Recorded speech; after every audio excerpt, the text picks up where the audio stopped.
সাগরকন্যা কুয়াকাটায় পর্যটকদের ঢল। কুয়াকাটা থেকে মোহাম্মদ তরিকুল ইসলাম মোল্লার পাঠানো তথ্য ও ভিডিওচিত্রে দেখুন বিস্তারিত। কুয়াকাটা সমুদ্র সৈকতে আবহাওয়া অনুকূলে থাকায় উপচে পড়া ভিড় করছেন পর্যটকরা। শুক্রবার 29 আগস্ট সকাল থেকেই ভ্রমণপিপাসুদের উপস্থিতিতে সরগরম হয়ে ওঠে সাগরপাড়। গত সপ্তাহে টানা বৃষ্টিপাত থাকলেও এ সপ্তাহে বৃষ্টি না থাকায় পর্যটকরা স্বস্তিতে সময় কাটাচ্ছেন সমুদ্রের বুকে। মাঝে মাঝে আকাশ মেঘলা হলেও বৃষ্টি না হওয়ায় ঢেউয়ের খেলা উপভোগ করতে দ্বিধা করছেন না কেউ।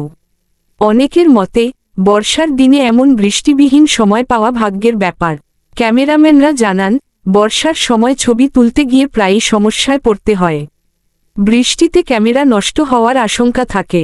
তবে শুক্রবার তারা নির্বিঘ্নে ছবি তুলতে পেরে আনন্দ প্রকাশ করেছেন। স্থানীয় ব্যবসায়ী নয়ন বলেন, আজ পর্যটকরা ঢেউ উপভোগে মেতে উঠেছেন।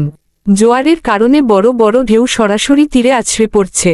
বর্ষার মৌসুম ছাড়া এ দৃশ্য সচরাচর দেখা যায় না। যারা প্রকৃত সমুদ্রের সৌন্দর্য খুঁজে পেতে চান তাদের জন্য এখনই সঠিক সময়। বিকালের দিকে আকাশ মেঘলা হলেও বৃষ্টি না হওয়ায় সৈকতে আরও বেড়ে যায় পর্যটকদের ভিড়।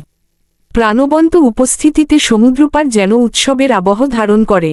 স্থানীয় হোটেল ব্যবসায়ীরা জানান, পর্যটক আসা মানে শুধু ব্যবসা নয়, কুয়াকাটার সামগ্রিক অর্থনীতিও সচল হয়। যদিও শীত মৌসুমে সবচেয়ে বেশি পর্যটক আসেন, তবে বর্ষাতেই বড় বড় ঢেউ উপভোগের সুযোগ মেলে। তবে সূর্যোদয় ও সূর্যাস্ত দেখা ভাগ্যের ব্যাপার, কারণ প্রায়ই মেঘে আড়াল হয়ে যায়। কুয়াকাটার হোটেল মোটেল এমপ্লয়িজ অ্যাসোসিয়েশনের সাধারণ সম্পাদক জুয়েল ফরাজি জানান, বর্তমানে 2 শতাধিক হোটেলের মধ্যে প্রায় 25 থেকে 45% কক্ষ বুকিং হয়েছে। তবে সমুদ্র সৈকত সংলগ্ন কাছাকাছি যেসব হোটেল রিসোর্ট রয়েছে তার 50%-এর বেশি বুকিং ছিল। বিশেষ করে প্রথম শ্রেণীর হোটেল রিসোর্টগুলোতে অনলাইনে বুকিং